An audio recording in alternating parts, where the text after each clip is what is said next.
Wonderful.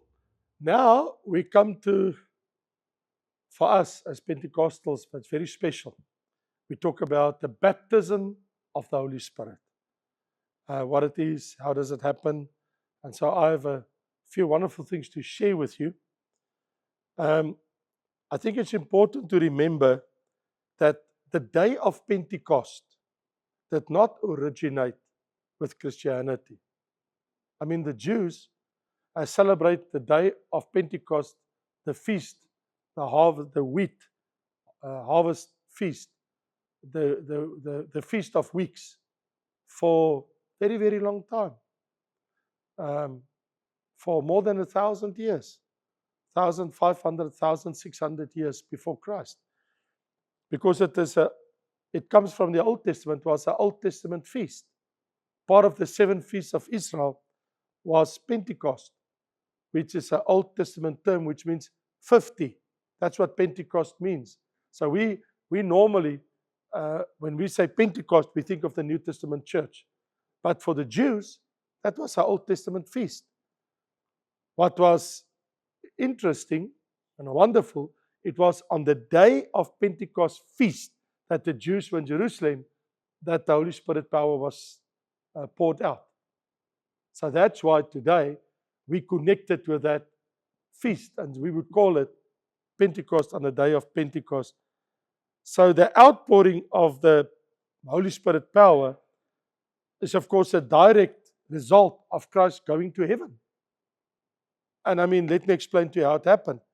It all started when Jesus, after he rose from the dead, remember, John the Baptist, he preached and said, the one that comes after me, he will baptize you with the Holy Spirit and with fire. And Jesus never did. He never baptized anybody with the Holy Spirit and fire. He was crucified, he was buried, and he raised from the dead, and he haven't done it yet. But it was prophesied in the beginning of his ministry, he will do it. He never did. And Jesus knew all about it.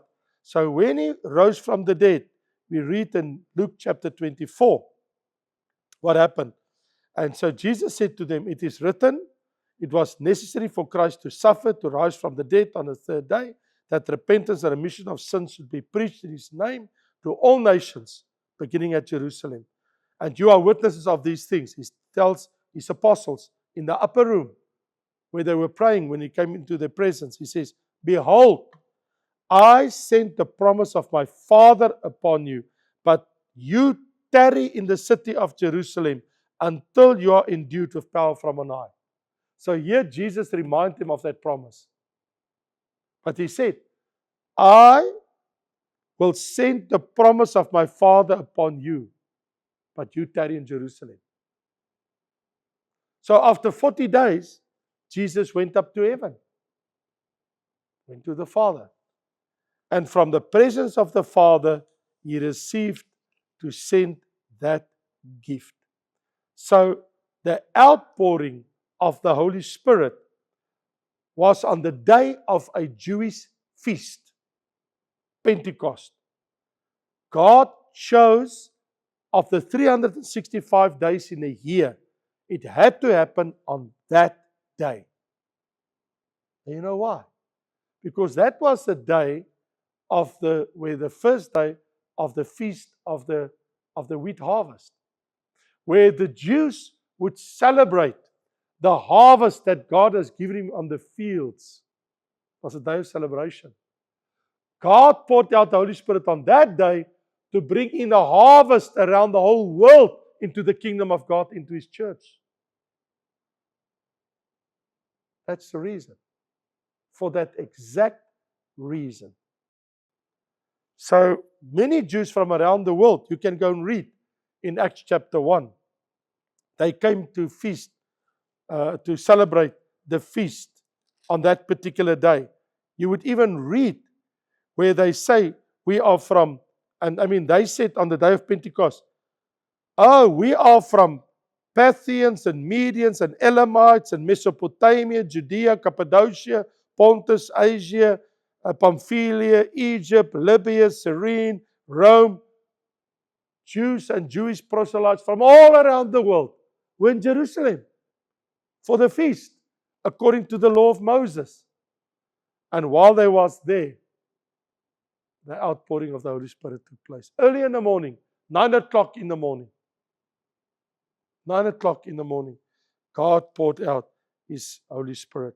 But what was so interesting is that Jesus said, 10 days prior to this outpouring, Jesus said in Acts chapter 1, Jesus says, John truly baptized with water, but you shall be baptized with the Holy Spirit not many days from now. Not long. And he said, verse 8, but you shall receive power when the Holy Spirit comes upon you, and you shall be my witnesses to me in Jerusalem, Judea, Samaria, to the uttermost part of the earth.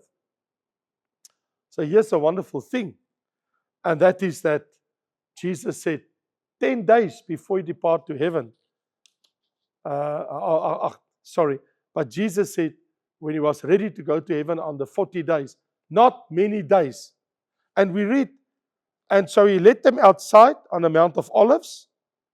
They returned to Jerusalem, and Jesus was taken up into heaven. And according to Acts chapter 2, when the day of Pentecost has fully came, that's 10 days later, after Jesus from Mount of Olives in a cloud went up to heaven. They were all with one accord in one place in the upper room praying. And suddenly came a sound from heaven as of a rushing mighty wind, and it filled the whole house where they were sitting. And there appeared to them divided tongues as of fire. The one sat upon each of them, and they were filled with the Holy Spirit, began to speak in other tongues as the Spirit gave them utterance. Baptized with the Holy Spirit. On the day of Pentecost, 9 o'clock in the morning. Exactly what Jesus said. I sent the promise of my Father. John the Baptist said, He will baptize you with Holy Spirit and fire. Here we see fire came down and they were baptized. So the baptism of the Holy Spirit is, of course, a New Testament phenomenon. Nobody in the Old Testament was ever baptized in the power of the Holy Spirit. They just had their Pentecost wheat feast, harvest feast on the day of Pentecost.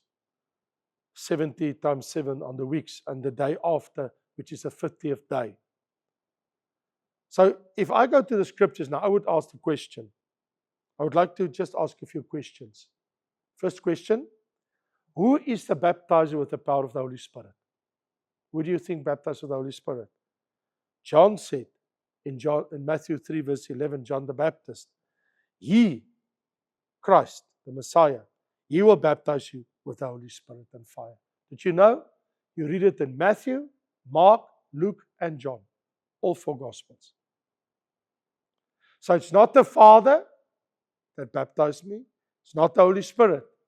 It's Jesus. Jesus is the baptizer with the power of the Holy Spirit. Nobody else. Not the pastor, not the one praying for you, not the minister, not the Father, not the Spirit, not the minister.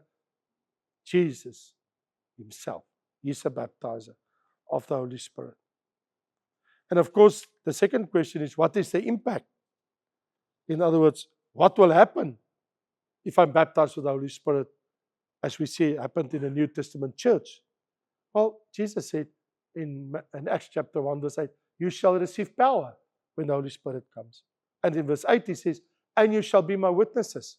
So if I'm baptized with the Holy Spirit, I receive power, dynamis, and I am Christ's witness. And we read in Acts 2 verse 4, and on the day of Pentecost when they're baptized, they start to speak in other tongues.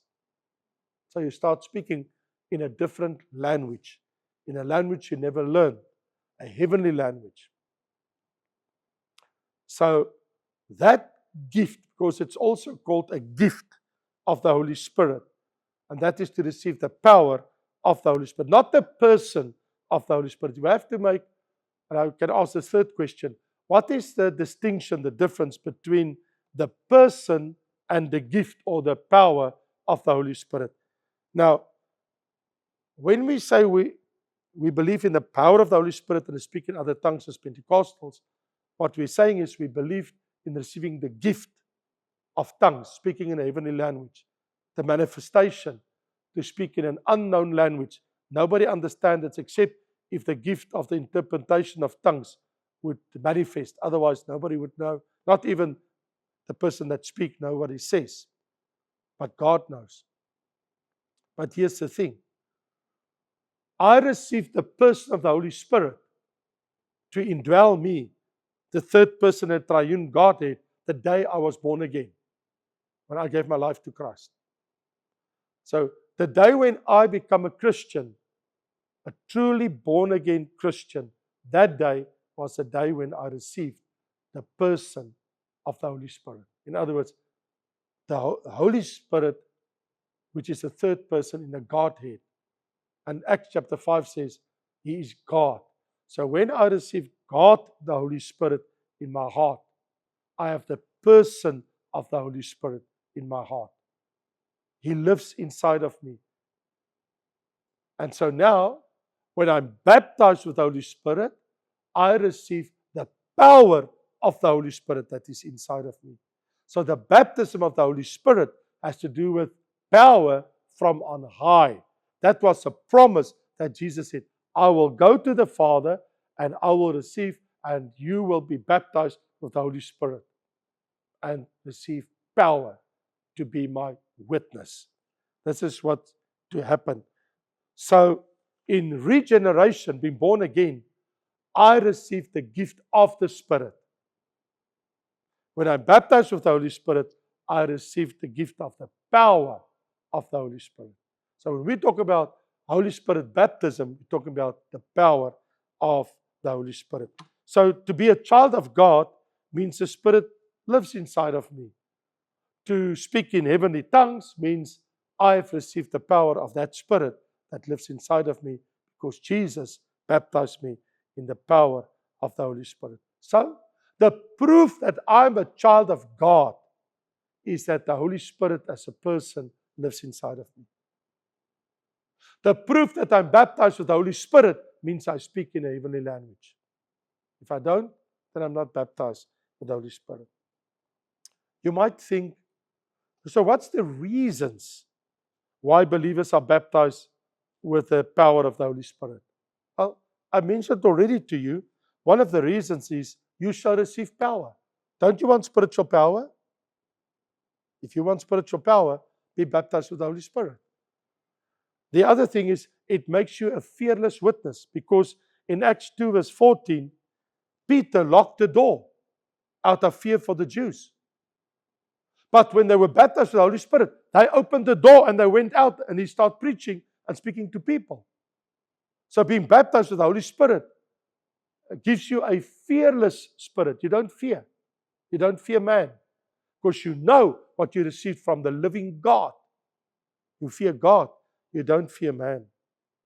And of course, if we go to 1 Corinthians chapter 14, we will see in verse 2, for he who speaks in a tongue does not speak to men, but to God. So if I speak in tongues, I speak to the Lord. Don't speak to people. For no one understands him, not even you yourself. But in a spirit, he speaks mysteries. So a person that speaks in heavenly language speaks the mysteries of God. And it edifies you, because verse 4 says, he who speaks in a tongue edifies himself. He who prophesies edifies the church. Do you want to be edified? Strengthen your spirit, strong? Then you speak in heavenly tongues. Then it edifies you, builds up your spirit. And you speak the mysteries of God. And as 1 Corinthians 14:14 rightly states, if I pray in a tongue, now that you baptize the Holy Spirit, my spirit prays, but my understanding is unfruitful. With my mind, I don't know what I say. But my spirit speaks this language to God. God understands it. So now I pray in the Spirit. You can't pray in the Spirit if you're not baptized with the Holy Spirit. You pray with your mind as a Christian until the day you baptize with the Holy Spirit. Then when you speak in a heavenly tongue, then you speak with your spirit. So if I speak in a heavenly language, my spirit uses my vocal cords. If I pray and I say, Father, thank you for this wonderful day, I've just prayed with my mind. not my spirit, with my mind. But when I speak in a heavenly language, my spirit uses my same vocal cords. So I can pray through my vocal cords out loud, with my mind, by speaking, or by my spirit. By my spirit, if my spirit speaks, it's a heavenly language. If you understand my language with my mind, and so what Paul says in verse 14, that he will pray with his spirit. He says, and the conclusion is, I will pray with the spirit, but also with understanding. I will pray in a language that you understand me, and I will pray in a language that God understands me. And when I speak in a language that you understand me, I'm speaking with it from my mind.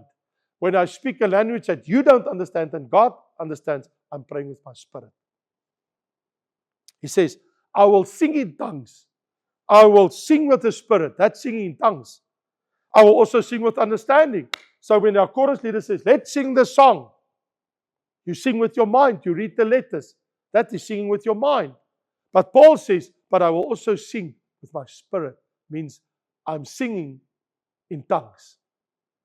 I say, otherwise, if you're blessed with the Spirit, he who occupies the place of informed. So he also says he thanks with his spirit and he thanks with his mind. So I can thank God in tongues, I can pray to God in tongues, or I can sing to God in tongues. Or I can thank God with my mind, I can sing with my mind, or I can pray with my mind. But only if you baptize the Holy Spirit, you can do both. Otherwise, you can do only one. That's the difference by being baptized with the Holy Spirit and not being baptized with the Holy Spirit. So what it happens is when I'm baptized with the Holy Spirit, I can communicate with God in a supernatural way.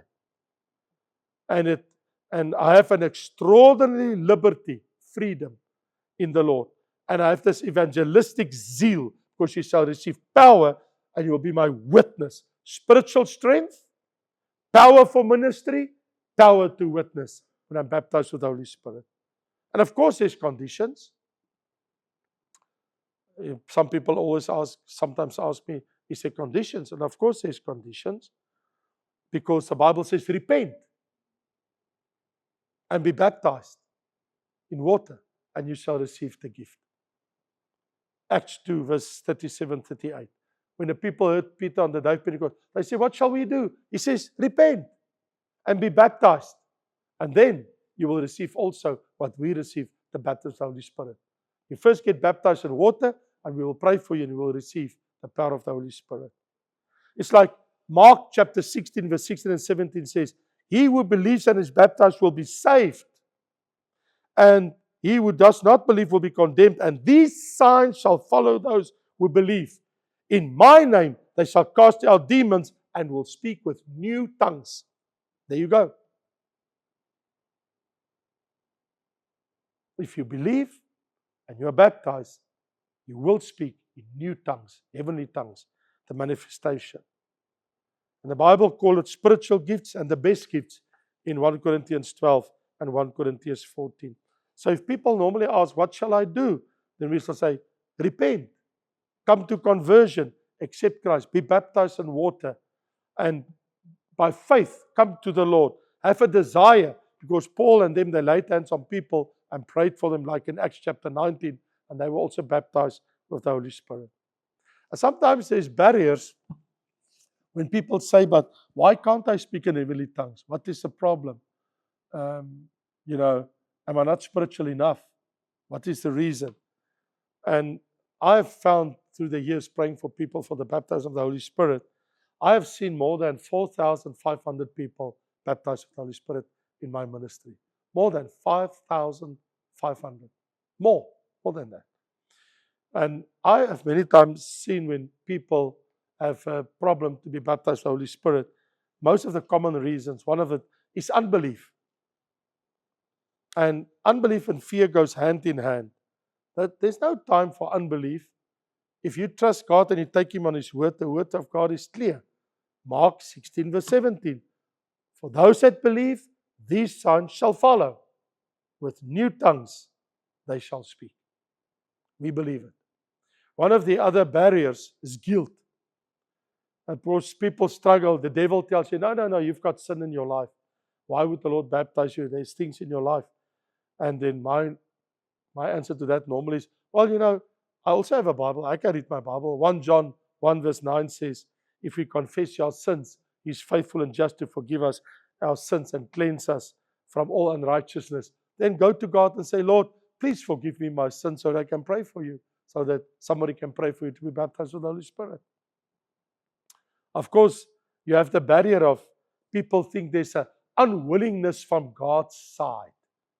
Meaning, who says God wants to baptize me? Does He want to baptize all Christians? Yes. If they would just allow Him, the Lord Jesus would surely baptize all Christians, and everybody would have the power, the dynamis of the Holy Spirit. It's not that God is unwilling. It is because you have unbelief in your heart. Repent. Be baptized.